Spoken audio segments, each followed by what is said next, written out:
After watching the Royals in National Series, by the way, the Nationals, they got worked all series long against the Kansas City Royals. But if you don't remember, the Royals lost 100-plus games last year.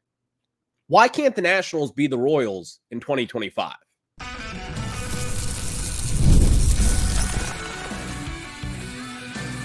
You are Locked On Nationals, your daily Washington Nationals podcast. Part of the Locked On Podcast Network, your team every day. And thank you all for making Locked On Nationals your first listen every single day, as we are free and available wherever you get your podcast. And of course, I'm your host, Ryan Clary. You can catch me over on Twitter at RyanClary11 and as well as our show page at LO_Nationals. For all your latest Nationals news and notes, make sure to check us out over on Twitter or X, whatever you want to call it. And of course, search up Locked On Nationals wherever you get your podcasts, on Spotify, Apple Podcasts, Google, wherever you find it, that is where you'll get Locked On Nationals. And of course, over on YouTube as well for the video version of this podcast. Just search Locked On Nationals. That is where you'll find your daily video content of the Washington Nationals. So later on in today's show, the final series of the 162-game marathon. We are 159 games in, only 3 games left of this gigantic MLB season that has been filled with ups and downs. You've got the final one against your little rivals here, the Philadelphia Phillies. Bryce Harper comes back in town, Trey Turner as well. We'll have that preview for you in the third segment of today's show. And in the second segment, we will discuss many things here, because if the Nats don't get to 71 wins, we are at 69 wins sitting here today with this Nationals team. If they can't get to 71 and match last year's total, what will it look like? Like, is that a failure for this team? We'll have that conversation for you a little bit later on in today's program. But we start off with discussing, why can't the Nationals be the Kansas City Royals next season? Before we get into it, this episode is brought to you by Booking.com. Booking.com, the right state can make you a fan of any city, even your baseball rivals. Book today on Booking.com, the official accommodation partner of Major League Baseball. Get the Booking.com app today. So, why can't the Washington Nationals be the Royals next season? As I was watching the Royals yesterday, I almost forget. The Royals lost 106 games last year. They were much worse than this version of the Washington Nationals. Last year, the Nationals only lost 91 games. They were 15 games worse than that Nationals team just last year. What's the difference?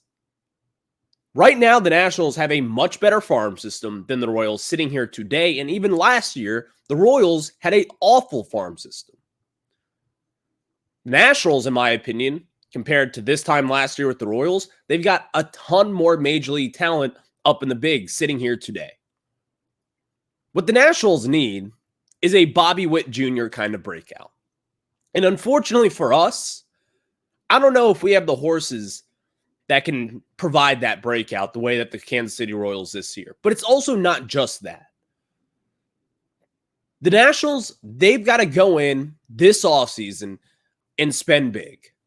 If you look at the Royals and what they did this last offseason, they didn't spend in like a huge way, but they were spending at a rate that kind of surprised people in Major League Baseball. Not many people were expecting the Royals to kind of go for that. And this time last year also, I was saying it, I think a lot of us were saying it, that the Royals rebuild kind of seemed like a failure. After making back-to-back World Series, winning one of them in 2015, a lot of people were kind of saying, well, they should be competing by now. And it's nearly a decade later in which they seem to be making a playoff push at this point in time, as they sit 3 games up from the Twins for that final playoff spot. But why can't the Nationals be the Royals, though? Here's the game plan for what the Nationals would have to do. Again, we already talked about the Bobby Witt Jr. breakout. Bobby Witt Jr. at this point is going to win multiple MVPs down the line. There's no doubt about that in my mind. But also, I think a key acquisition for them was solidifying the starting rotation. They had a couple guys break out this season in a big way, but also you go and get veterans like a Michael Wacha. Michael Wacha, by the way, is not some game changer. He's not going to be the guy who comes in, he's going to be starting game one of the World Series or game one of the wild card race. Whatever it is, Michael Wacha is just one of those solid rotation pieces that you can rely on for hopefully the next few seasons for them. But the Nationals, they need their own Michael Wacha. And unfortunately, I don't think it's going to come in the version of a Trevor Williams or even a Patrick Corbin, who we'll get into a little bit later on this segment. But they also need to kind of look themselves in the mirror and say, where are our holes? I think a lot of Nationals fans can kind of pinpoint those holes exactly where they are to a T. Starting pitching help. You need a veteran starter in this building to replace the leadership of a Patrick Corbin as well as a Trevor Williams. Because sitting here today, you have a lot of young pieces in this rotation.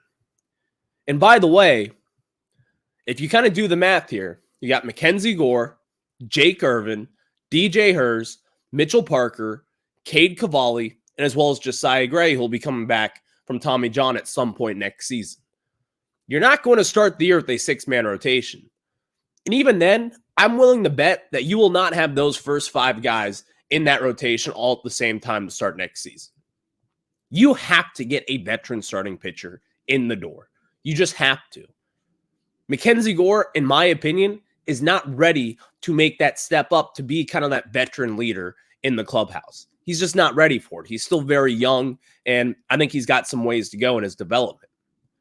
Josiah Gray could have been that guy, but in my opinion, I mean, who knows if he will even pitch next season after getting Tommy John this past July. There are a lot of question marks and a lot of holes that this Nationals team will need to fill.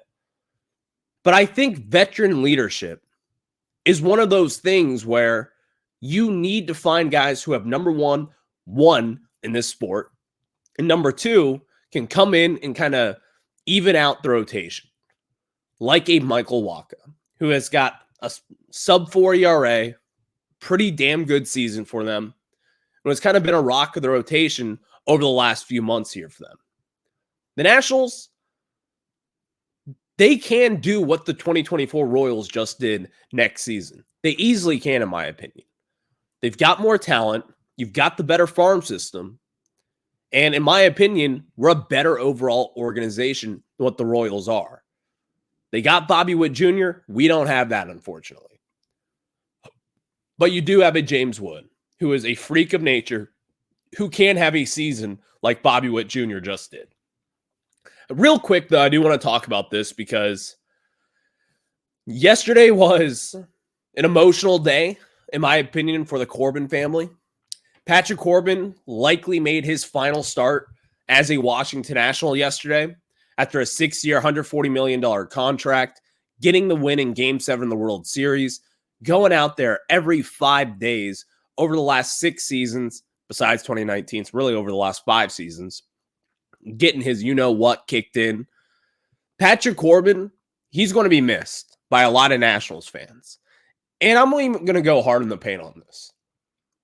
If you don't appreciate Patrick Corbin, you aren't a real Nationals fan.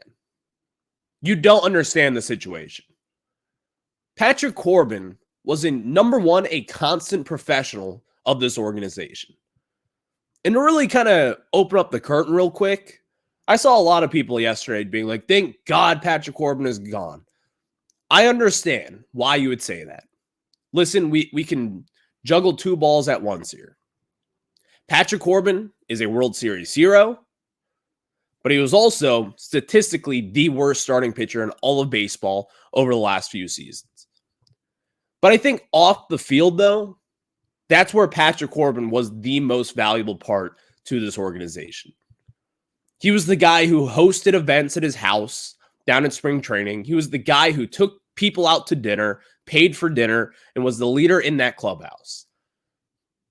That may not mean all that much to you, but again, over 162 games, it's a lot.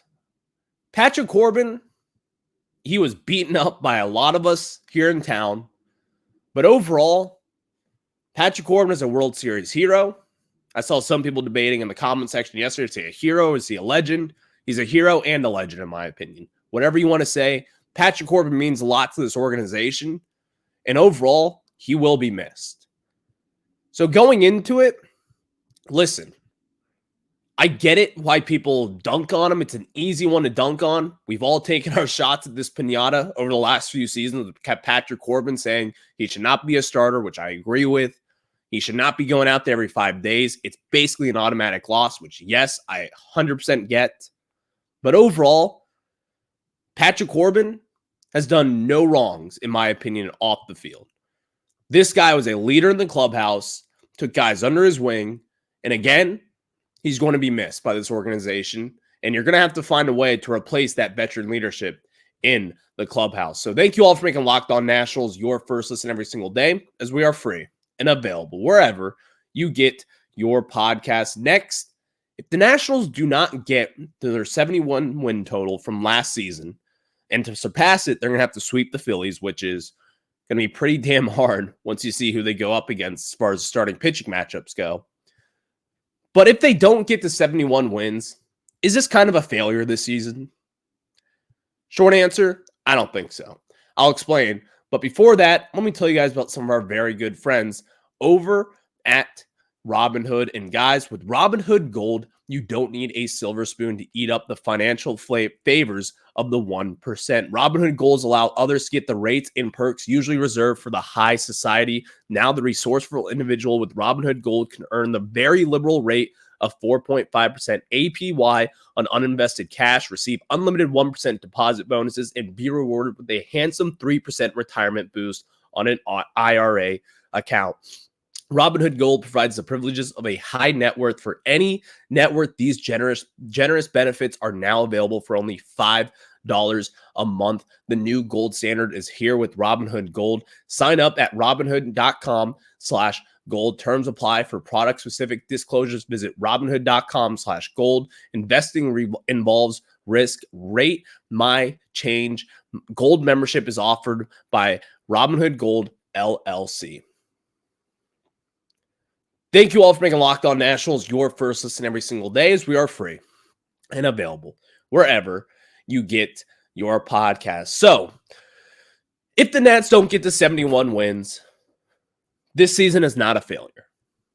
Overall, there were some fails in 2024, but I also think an overwhelming majority was positive of this season.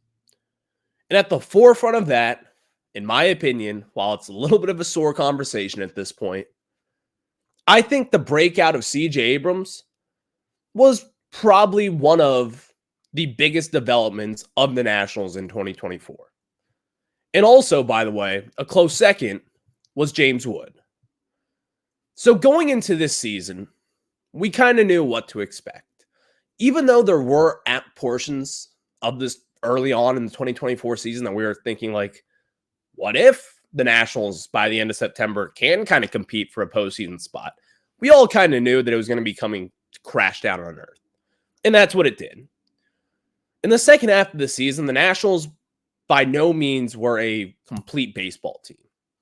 When you traded a lot of your veteran pieces at the deadline, when you trade a veteran leader like Elaine Thomas, when you lose Josiah Gray to Tommy John early on in the season, when you lose key integral pieces of this team, you kind of knew the writing was on the wall. But overwhelmingly, though, I do think this season was a success. And again, my goal for this year was all about the young guys. So let's take a look at them. James Wood. Seeing James Wood come up in the majors and look very good and reach number one prospect in baseball status at one point for multiple productions out there. Seeing James Wood come up at 21 years old and looking really good for a lot of this season, I think is one of the biggest storylines and one of the biggest things that we could have asked for in 2024. James Wood is at the forefront of this. It's also not just him. I think Jake Irvin, while the season numbers have kind of dipped off a little bit, there was points where this season, especially in the first half, where we were talking about Jake Irvin being the best pitcher on this Nationals team. And also, by the way, being an all-star. He had all-star numbers for the first half of this year. The first 81 games, there's no doubt about that in my mind. That this guy was, at times, a top 15 pitcher in the National League. That's how good Jake Irvin was at one point. Mackenzie Gore as well. Mackenzie Gore showed a lot of promise early on in the season. We all know the summer struggles that really came with it wasn't really what Mackenzie Gore was. And he has gotten back on his high horse, in my opinion, and he has looked really good over the last 6-7 starts really here. CJ Abrams making an all-star game at 23 years old, a starting shortstop, a very good one in my opinion. Now, while that is a sore topic of conversation sitting here today, as he has been optioned to AAA for staying out all night, the kid's 23 years old. In baseball terms, he is still a puppy. He is still learning. He's going to move on from this. He'll be just fine entering next season. And again, one of my main priorities this year, this offseason in particular, will be to extend CJ Abrams. And we'll get much more into that as the offseason goes by. There have been a lot of step-ups, though, from this roster. And I think when you kind of get into it, that is really what makes this season ultimately a success. Because again, to tie in the conversation from the first segment, last year in 2023, you saw a step up from Bobby Witt Jr. You saw him and how good this kid can be. The Nationals saw that not just from CJ Abrams, but also from James Wood, Mackenzie Gore, and all the other pieces surrounding this Nationals club. This is not a failure in 2024 just because they don't get to 71 wins. It isn't, in my opinion. In fact, I believe I had the Nationals winning 69 games going into this year. Well, they sit at 69 wins today. I expected them to take a step back. I expected them to sell off the deadline and get quote-unquote worse. And I think that is a fair expectation for the year of 2024. And by the way, the Nationals selling off the way that they did at this past deadline is the correct thing to do. Not only do you get guys like Jose Tena back in the room, not only do you get a Caden Wallace from the Kansas City Royals, you have depth in this farm system now in order to give you space to, number one, develop these guys, and number two, maybe you package some of these prospects and make a big move this offseason. Maybe you package some of the guys that you have in-house to make a big move in this offseason. We don't know at this point in time. I don't really, at this point, sitting here September 27th, I don't know what Mike Rizzo will do. I don't know if the owners will spend. I don't know. But one thing is for sure is they have to make a pretty substantial move this offseason, whether it comes to the free agency market or it comes via trade. But also, this season still was a success. And just because I say it's a success though, doesn't mean everyone succeeded. There were some failures as well that we can address. And we will have plenty of time this offseason to address those failures. But sitting here today, if the Nets likely don't get to 71 wins, they have to win 2 of the next 3 games against the Phillies, going up against, by the way, Ranger Suarez, Zach Wheeler, and Aaron Nola. It's not going to be a failure. I knew this was coming. I think we all did. So thank you all for making Locked On Nationals your first listen every single day, as we are free and available wherever you get your podcasts. Now, let's talk about it. The final series of the season, and of course, a wild card update as well, as we've got some pretty damn close races here in the wild card race. But before we get into it, I'm going to tell you guys about some of our very good friends over at Booking.com. And of course, I've told you about Booking.com. And this episode of Locked On Nationals is brought to you by Booking.com. Booking.com Booking. Yeah, explore those U.S. cities you always secretly wanted to learn more about with hotels, bed and breakfast, vacation rentals, resorts, and so much more on Booking.com. You might find your perfect stay even in your baseball rival city. As we play against Philadelphia here at home, maybe you want to go up to Philadelphia as they'll be hosting an NLDS round here coming up soon over the next week. You might find a little resort there right near Citizens Bank Park, and you want to rep your Nationals gear there during the Phillies postseason, because you all know Philadelphia is an electric spot for a postseason race. Well, Booking.com's wide variety of choices across the U.S. You can go incognito to all your baseball rival cities, and also tell the Phillies about how the 2019 World Series felt. It felt pretty damn good. So Booking.com delivers exactly the right U.S. stay for you, no matter what team you're rooting for this postseason. Booking.com can make you a fan of any U.S. city, and that's right, even Philadelphia. You may like Philly just because of Booking.com, and also maybe even our friends up north, the Baltimore Orioles, you might like Baltimore. So the right stay can make you a fan of any U.S. city, even your baseball rivals. Booking.com, Booking.yeah. Now let's tell you guys about our friends over at Prize Picks. And Prize Picks is America's #1 daily fantasy sports app with over 5 million active members. And all you do is pick more or less on 2 to 6 player stat projections and watch the winnings roll in. You can now win up to 100 times your money on Prize Picks with as little as 4 correct picks. And you may be wondering, is Prize Picks even available here? Yes, it is. It is available in Texas, California, Georgia, and my home state, Virginia. And of course, Prize Picks invented the flex play, which means you can still cash out if your lineup isn't perfect. You can double your money even if one of your picks doesn't hit. So all you have to do is download the Prize Picks app today and use code LOCKEDONMLB and get $50 instantly when you play $5. That's code LOCKEDONMLB on Prize Picks to get $50 instantly when you play $5. You don't even need to win to receive the $50 bonus. It's guaranteed. Again, Prize Picks. Run your game. Thank you all for making Locked On Nationals your first listen every single day, as we are free and available wherever you get your podcast. So as we close the book on the 2024 season, we've got one more series to go. Tonight, I'm looking outside my window. It's raining. It's supposed to be raining all day. I don't think tonight's game gets played, so I do believe tomorrow will be a doubleheader. So tonight, quote unquote, you have left-handed pitcher Ranger Suarez against Trevor Williams, as Trevor Williams makes what is likely his final start as a Washington National, maybe.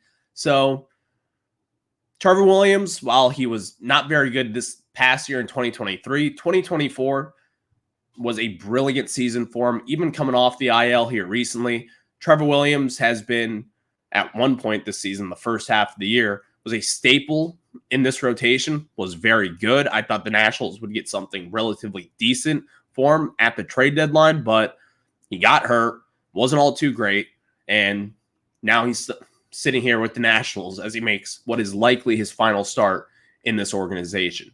Game 2 of the series, you've got Zach Wheeler, who, by the way, probably be the Cy Young winner this year, against your Nats stud, Mackenzie Gore. And then on Game 3, you've got Aaron Nola against Jake Irvin. You've got your 3 guys you want to go in these last 3 games to win.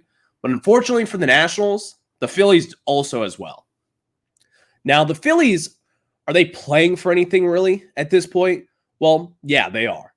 They are playing for the 1 seed in the National League. They sit 1 game back from the Los Angeles Dodgers, as the Phillies, they've lost 6 of their last 10, and they're now a game back from those Dodgers. At one point in time, we were talking about the Phillies possibly running away with 100 wins this season, being one of the better teams in all of baseball. But they kind of hit that summer slump that a lot of people were expecting. But here's the good news for Nationals fans.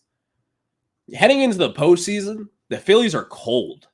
They have not really been all too great over the last 30 games. They have not really been themselves. So I don't know about you. I don't want to see the Phillies win. But as we talked about yesterday, there are a lot of different things that we can kind of say about this wild card hunt here, because I do want to get into this, as baseball is the best when it comes to this last weekend here. There's always tight races. And sitting here today, there are certainly some tight ones. The Atlanta Braves sit one game back of a wild card spot from the Arizona Diamondbacks and as well as the New York Mets. The Mets and the Braves, they will have to play a doubleheader on Monday to decide who will get that final spot. All eyes in baseball will be on that. And again, if you're an NL East foe, like the Marlins, the Phillies, and as well as the Nationals here in our hometown, you got to love to see it because they're going to juice their bullpen and their starting pitching. Two of their probably top pitchers will go on Monday because that will really be the playoffs to get in. And you hate to see it, I guess. I mean, the Atlanta Braves and the New York Mets, two teams that you don't want to see succeed. They're annoying. It's beautiful. It's what you want to see. So as we kind of close up here, the American League is looking pretty locked in place as the Royals and the Tigers have kind of pulled away from the Minnesota Twins as the Twins sit 3 games back from the Royals and as well as the Tigers. So the Orioles, obviously, they've locked up a wild card spot. They will be playing in October yet again for the second straight time. And by the way, it was the first time they've made the playoffs in back-to-back years in quite some time. So kudos to the Orioles. I don't hate them, but it's pretty cool to see that. Overall, though, it has been a great season for the Nationals. When I talk to you next, there will be no Nationals baseball. That is unfortunate. It has been a fun season. And again, to all you out there who supported Locked On Nationals for this 162-game marathon, I thank you. I tip my cap to you. And again, we will be here for your team every single day here on Locked On Nationals, heading into this huge offseason for the Nationals as we try to flip the page into being a postseason team. So I will catch you guys on the flip side. Have a good one. Go Nats.